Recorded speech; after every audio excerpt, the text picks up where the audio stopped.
There's a point in every coaching business where helping people starts to feel heavier than it used to. You love what you do, but your calendar is full, your energy is low, and your income still depends on how many hours you can give. That's what I call the ceiling of service. It's where you realize your business has grown, but it hasn't scaled. No matter how hard you work, you can't seem to create more freedom. That is the moment that every coach faces. It's the moment you need to stop running your business as a coach and start running it as a CEO and start building it like a CEO. In this video, I'm going to walk you through 3 shifts that you can do that'll help you get out of the cycle of constant service and start building a business with structure, freedom, and purpose. One that leaves a legacy that lasts. Most coaches start their business by hustling, and props to you because that's where we all start. Taking every opportunity, saying yes to every client, and creating custom offers for everyone. That's normal in the beginning, but it's not scalable because when your message, your audience, and your offer are unclear, you end up doing everything and building nothing that lasts. The first shift from coach to CEO is becoming the architect. And every architect starts with a blueprint. In business, that blueprint is your transformation statement.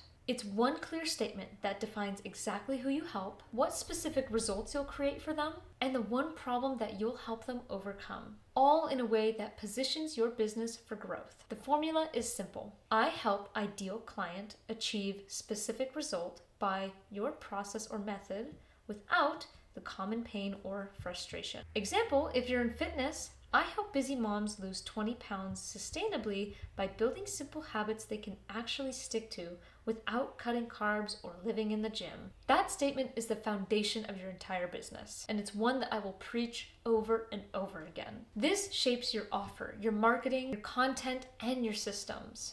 Once you're clear on this, every next step becomes easier. When you're not, you build going in circles, stuck in the hustle mode. So before you try to scale, sit down and write out your transformation statement. Get specific, get honest, and build your entire structure around this one sentence. The second shift is all about leverage. When you first start, one-to-one coaching is perfect, and it helps you understand your clients deeply, but it also limits your growth. Eventually, your time maxes out, and you can't take on more clients without sacrificing your energy, creativity, or quality. But the CEO asks, how can I serve more people without working more hours? That's the shift from one-to-one to one-to-many. Here are 3 practical ways of creating leverage, even if you're still early in the journey. Tip number 1 is building a small private community. Even if it's only 3 to 5 clients, create a space where clients can connect and learn from each other. This builds accountability and belonging. It removes the pressure of you being everyone's only support system. You go from being the business to leading the ecosystem. Tip number 2 is turn your process into a curriculum. Record your coaching lessons or frameworks as you go. Notice what you repeat in every single session.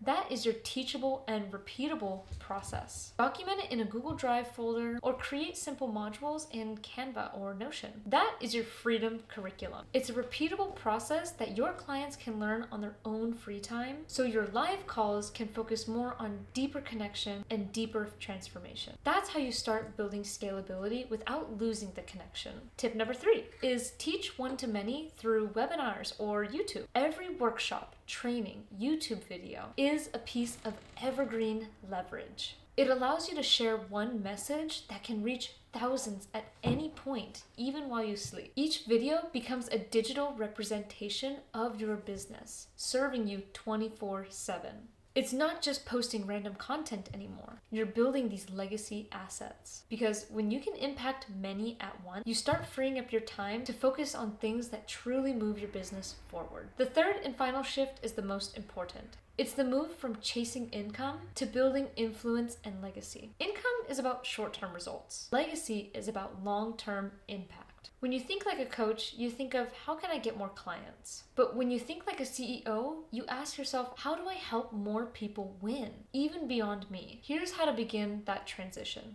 Write one sentence that answers this question. What do I want people to remember me for through my work? That is your compass. That will be your North Star. Step 2 is focus on depth, not width. You don't need a million followers. You just need a meaningful impact. The next level of influence comes from working deeper with fewer clients, not chasing more. Ask yourself, how can I help each of my clients create a lifelong change? That's what builds your brand reputation and your referrals. Not volume, but value. Step number 3 is document everything that you know. Start recording your frameworks, documenting your client journey, and writing out your process. This documentation becomes the foundation for your future course, which I also mentioned earlier by building your curriculum. It's for your team training and your mentorships, even if you want to write a book one day. Legacy isn't about fame, it's about continuity. It's about what keeps it growing even when you step back. Being a CEO isn't about teams or titles.